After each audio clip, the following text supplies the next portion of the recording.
All right, next up on our biblically based philosophical worldview course, we get to Grace Island. I think that's interesting alone that Grace is its own island. Yeah. Because to me, grace is inseparable from kingdom and that's a Christian concept. And so I love that it's kind of its own island. What is there for us to find there on Grace Island? Yeah, and I think it is Kingdom Island, right? Yeah. On Kingdom Island, you're going to have the chandelier metaphor. You're going to have Paradox Island. You're going to have Encounter and Treachery of Images. Yeah. Kingdom Island is it. It's the Yeah. worldview.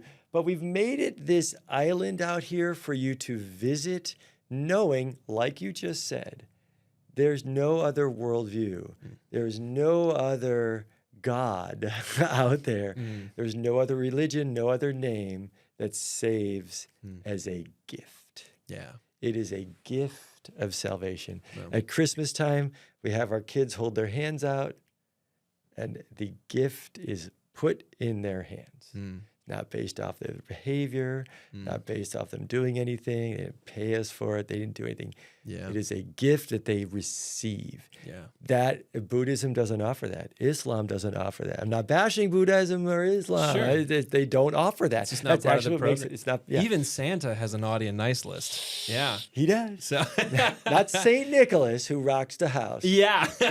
But yeah. And so I think it's important to understand that this is one of the key aspects that makes that gospel message, that good news, such good news. Yeah. For God so loved the world that he gave his one and only son, that whoever believes in him shall be saved, right? It is by grace you have been saved through faith, not of yourselves. It is a gift of God, Yeah. not by works, so that no one can boast. We need to hang out on Grace Island until we get it. And actually, will we ever get it? Yeah. No, the fact that God would die for me, I'm not going to get that. Yeah. I need to sit in awe and camp out there. Yeah. There's even a little offshoot called the Isle of You.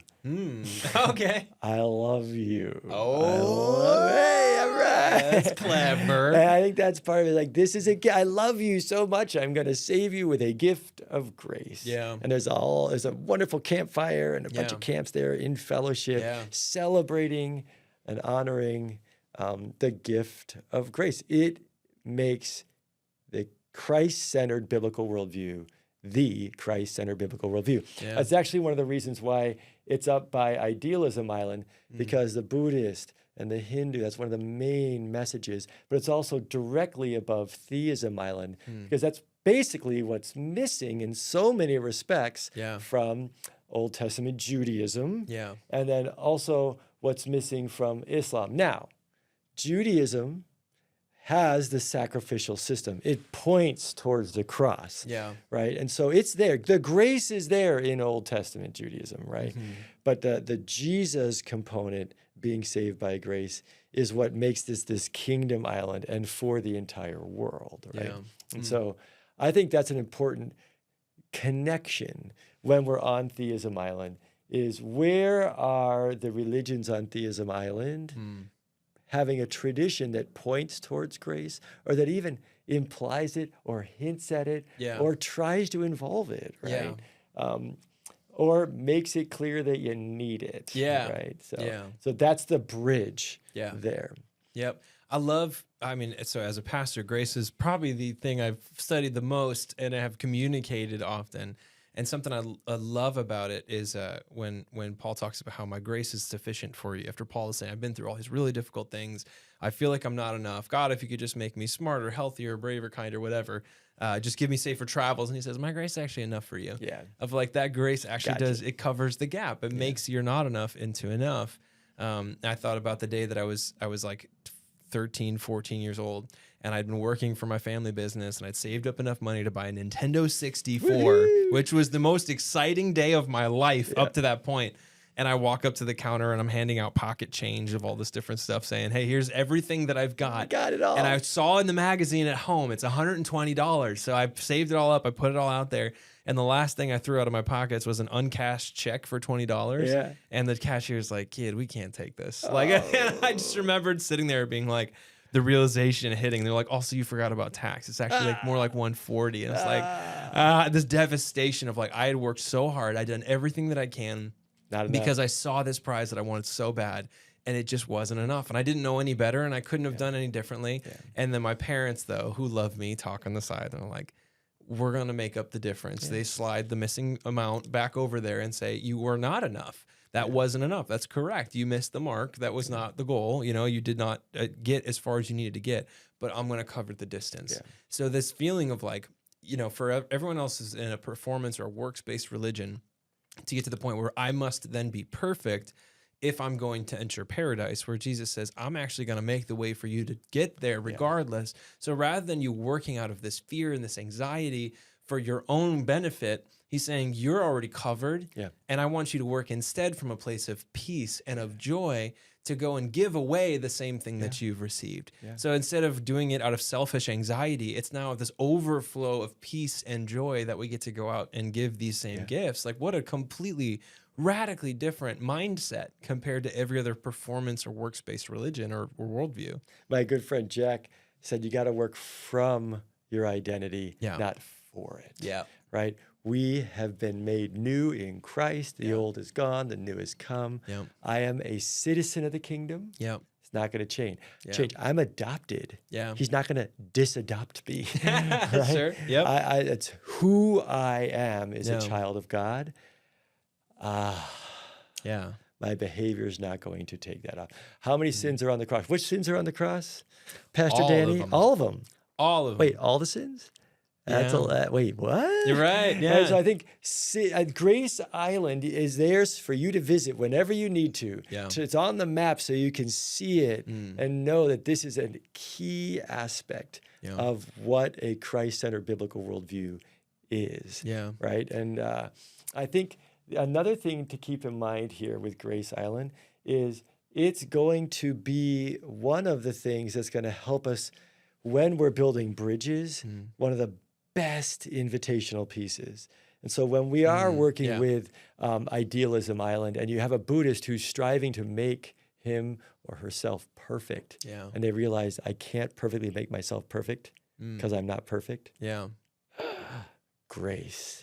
You know, when you're visiting Religious Theism Island and all these conversations, grace should be a huge gift, or it will be what they're going to openly reject. When you're visiting Pantheism and Materialism Island, they have denied objective standard for morality and truth. So they have denied sin. Yeah. But in our conversations with them, to invite them into a greater reality, they're going to come to an awareness that sin is real, that evil is real. We want to be ready with the good news of grace. Yeah. And know what it is. Yeah. And that there is an objective standard and there is a cost to you if you miss it. Exactly. And then it's this idea too of like, so what would you say to someone who, I could imagine there being other worldviews that look at this and say, well, that's a cop-out. Totally. Like you just get grace and then you can keep on being the horrible person that you are and not deal with your sin at all in terms of how it functions in your day-to-day life, and you still get saved. That's not fair. You know, and for people that almost sounds too good to be true. And that actually is the stopping point for a lot of people of saying, that sounds ridiculous. That's not fair. What kind of God, you know, like is that? How is he a God of justice and also a God of grace, which ignores the justice you deserve, right? And that's now where we get to the lamb, the sacrificial lamb, Jesus. The necessity of Jesus in that picture. But I mean, what's the bridge for people who say like grace isn't fair, you know, it's a cop out? It's not fair, right? And I think that's the key here. It's grace. It's a gift. They're actually closer to understanding it than many people who think that it is fair, that they deserve it. It's the people who are like, I'm rejecting this because of you're not getting punished. You're letting someone else get punished for you. You're letting someone else take your spanking. You're letting someone else die on a cross when you should be on that cross, especially for people who have been victimized. I understand the desire for justice, right? And God says, I will pay that price. One of the biggest bridges is that he'll not only pay the price for me, which is frustrating to you, he pays the price for you. And so the people who often reject this, like the Pharisees, are the ones who are either trying really hard not to sin or think that they're not sinning or think that they don't need forgiveness. That's, I think, a key aspect to this, right? And that's part of why we have Grace Island, so that you can experience grace. I do this in my classes. I wrote about it in this orange book, has a a piece on it for trying to understand and guide you to the Grace Island, the guidebook. For the viewers at home. I have in there something that I call the Grace Test, right? And it's this great explanation of you need to get a perfect score on this test. Okay. No one's ever gotten a perfect score. Right? So they have to take the test. They do the best they can. I offer them my score, which I took the test. I got a perfect score, and I offer them my score as a gift. So they can either have my score as a gift or their score. And it's so interesting. Out of probably several thousand students who've taken the Grace test, I had one who refused it. Wow. They didn't get the 100. Yeah. And so therefore they ended up with a 0 on that test. Wow. Right? Well, that's a powerful metaphor. Yeah. Right? And so it is refusable. Yep. But it's a gift offered to everybody. Right? And I think the more you can lean into this, not just talking about it. Yeah. When have you experienced it? Yeah.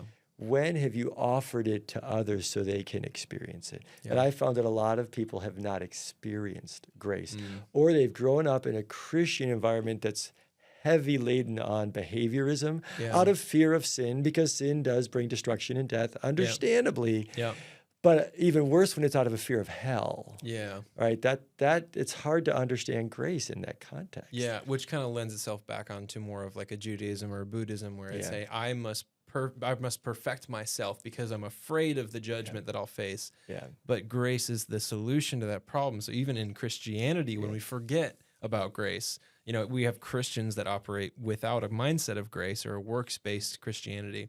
And it's that same kind of anxiety, that same kind of fear-based motivation, that same kind of feeling of self-worth, being in the tanks of just, I'm not good enough and I'm not enough. And that's all actually true, which is why grace is there. That is the solution. Yep. And it works. And it's real. Yeah.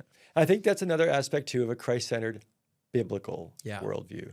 For people who are saying, it's not fair, God's going to save you. And that's, I'll give one anecdote here. When I was in Oxford studying, I had this semester there. It was an incredible privilege and a real joy, and I learned a ton by these brilliant professors. And my Chaucer professor, right? Chaucer's a Christian author, and we're talking about this stuff. I'm obviously a Christian, and I'm talking about this stuff. And at one point, I talked to him, and I'm like, wow, what's it like being a Christian professor, at Oxford and, doing all this stuff? And he looked at me, he's like, I'm not a Christian. I understand Chaucer is coming from this worldview. And I said, and it totally caught me off guard. Having this Oxford professor, I really admire and respect him. He's a brilliant teacher, right? And I remember saying, what's it like to be a Christian? He's like, I'm not a Christian. I don't believe this stuff. And then he looked at me, and he's like, you seem like you really do. And I'm like, I do.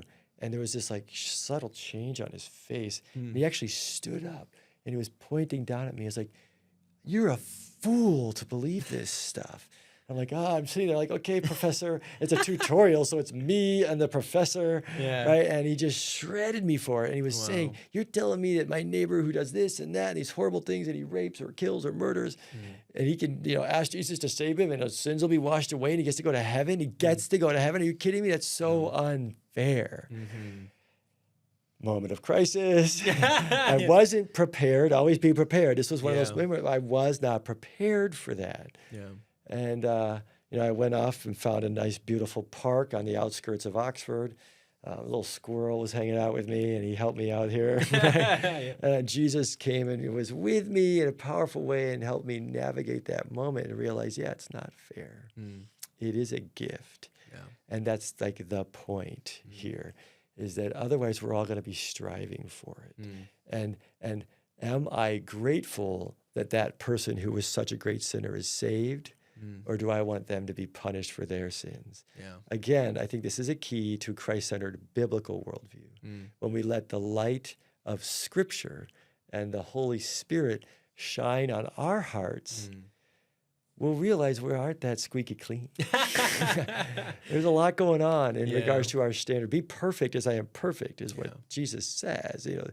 The king is a perfect king with a perfect kingdom who has perfect standards.